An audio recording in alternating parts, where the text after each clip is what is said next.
blind, stupid, or probably poor. My name is Maxwell Jacob Friedman. You can hear all about me and my best friend Cody Rhodes at AEW Insider. What's up, peeps? We're back. As always, I'm your host, Lee Benson. Thank you so much for joining us for a special YouTube edition of the AEW Insider. Let's get right to the show. AEW. Matt Hardy introduced a new character named Damascus. He says he was born in 999 BC and lives to sow chaos, violence, and brutality. This is that killer gimmick he was talking about a few weeks ago. Fozzy, aka Chris Jericho's rock group, has postponed their upcoming Save the World tour. They only punched it back a month or so, though. Their April and May shows will now kick off in June instead.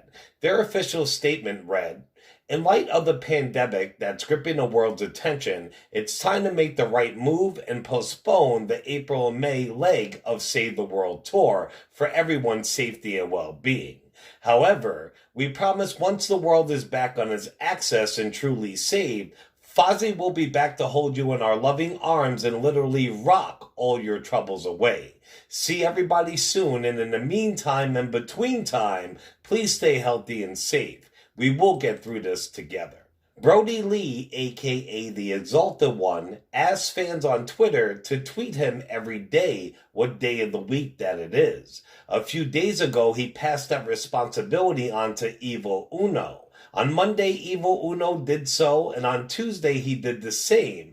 But Tuesday, the Exalted One replied to Evil Uno, "A little bit late, but okay," which Evil Uno soon apologized for. Speaking of the Exalted One, Brody Lee will make his debut on AEW Dynamite tonight. Cody Rhodes will be taking over Jim Ross's commentary spot this week on Dynamite. It has not been said why, but they probably want to keep good old JR home due to the corona and his previous and current health condition. Today, Cody revealed who was to blame for not taking advantage of his Stardust gimmick. He said, "Not pushing Stardust wasn't the crime. The character had broke me, and I was a subpar performer under the paint during that period. The crime was not capitalizing on 2010 through 2012, where I was cooking with gas and my live event work was top-level consistent. In the end, the blame is on me." Well, badass Billy Gunn is tooting his own horn once again. This is what he had to say about the Generation X and him joining the faction. "No.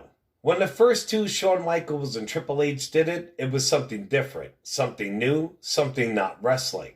But it's on a wrestling show. It caught on because of the personalities that the two had. But I think when Shawn Michaels went away, the X did not get good until me and the Road Dogg got on there, till we were in the faction. Now you have 5 people, and it's a whole different dynamic. Now you had everybody and anybody who could do everything and anything, and everybody played their part so good.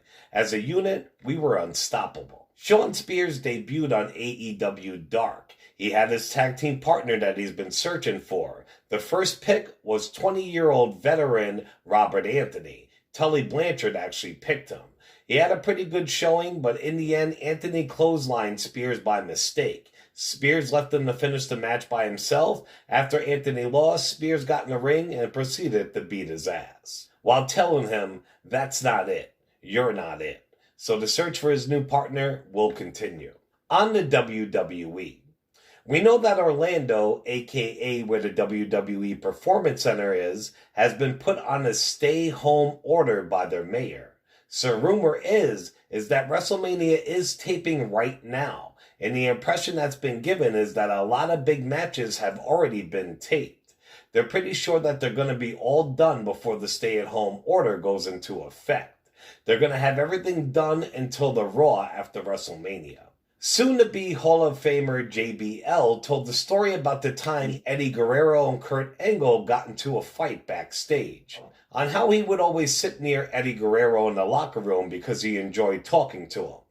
He said, "I was sitting like this in a dressing room one time all by myself. And back in the day, WWE usually had communal locker rooms. So you really dressed near guys you wanted to talk to because a lot of those guys were your friends. That's where the cliques developed. And I'd always sit near Eddie and enjoy talking to Eddie and BSing with him. And I'm in the dressing room one day, and Eddie is in a ring with Kurt Angle, when apparently something happened in that match. As they came back, Eddie and Kurt got into a physical fight. Eddie leg drives an Olympic gold medalist. Now, Kurt Angle was not good in high school. He was not really good in college. He was the best in the world. At an $8.5 billion, he was the gold medalist. You might have a chance punching Kurt, hitting him with something, but don't leg dive an Olympic gold medalist. So as they came back down the hall, I can hear this whole fight going on, and I'm the only one in the dressing room as they both enter the door. Eddie's on his side of the door, Kurt's on the other side.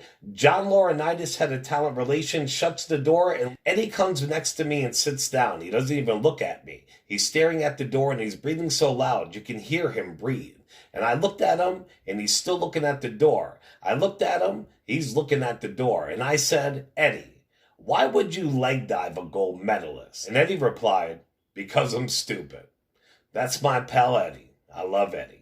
As of right now in quarantine and they are being tested for the coronavirus, Dana Brooks sits there along with Rey Mysterio. Dana Brooks was removed from the six-pack match for Bayley's championship. She's very, very sick and they're afraid that she might have the coronavirus. Her and fellow superstar Rey Mysterio are both under quarantine. We wish you two the best. As I reported, WWE wanted to make the Bray Wyatt and Cena match a Hollywood blockbuster. It has been revealed that Wyatt wanted to fight Cena using both his characters. Once as Bray Wyatt for the Firefly House and then turning into The Fiend. I really hope they stick with that idea. Drew McIntyre did an interview with Miro and was asked about potentially winning the WWE title in an empty arena. Nothing is ever done the easy way. I've had a lot of roadblocks put in my way, be it outside forces of myself. It's not a battle that I'm fighting myself, it's a battle that the world is fighting. We're gonna get there. We've got Wrestlemania for 2 days now, so no matter what, I'll still beat Brock Lesnar for the title. It may not be how I envisioned it in my head, but I assure you, the world's never gonna forget this WrestleMania. Also, his thoughts about the show going on. We'll go on as long as it's safe. I'm just very happy and proud we're still going on to provide people with an escape. For me, number one, people are not going to forget this. And number two, this is going to be a challenge. I always love to challenge myself. Although it's lovely to be in a stadium full of fans screaming and my family and friends and wife there, but now it'll be the camera and that'll be my personal audience. I'm going to find unique ways to play to that camera and reach out to everybody at home and take their mind off of everything that's going on. It's not going to be so much my moment now as hopefully our moment. Drew also stated he feels that Edge and Randy Orton should headline WrestleMania's first night instead of Reigns and Goldberg. I have to say that I agree. Rusev stepped up in a big way to help out a lot of people who are out of work in the industry. He tweeted, "In Bulgaria, we say it's not a lot, but it's from the heart. I pledged $20,000 to any of my WWE extended family that are sitting at home without income. We can't do it without y'all. That goes for production, security, all the way down the line. I love you all." Bret Hart was a guest on Steve Austin's Broken Skull Ranch. Hart talked about many things. About asking Vince to have Steve come over from ECW onto WWF. You know, this is a true story that people don't know. I was going to Vince all the time trying to bring new guys in. I remember talking about you.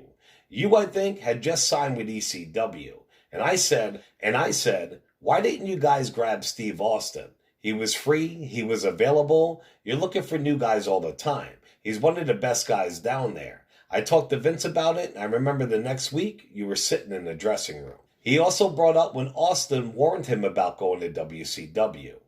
Bret Hart said, "You know who told me not to go over there to WCW? You. I remember you were talking to me and you said, they don't know what the hell they're doing down there. Guys that have been there in WCW, including Kevin Nash and different guys who had been there before, said, don't ever go there. They are the dumbest idiots in the world.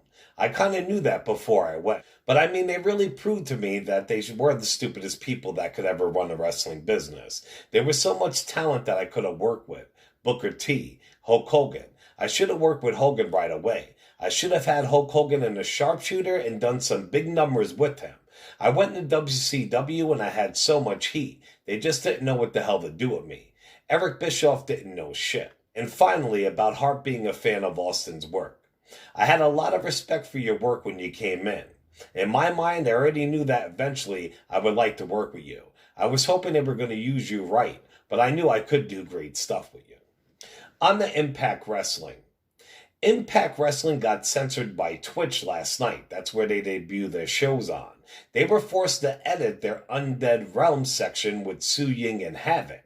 In January, their Twitch account got suspended due to the Rob Van Dam three-way segment. Random wrestling news. Dark Side of the Ring, the Chris Benoit story, Part 2 has debuted today.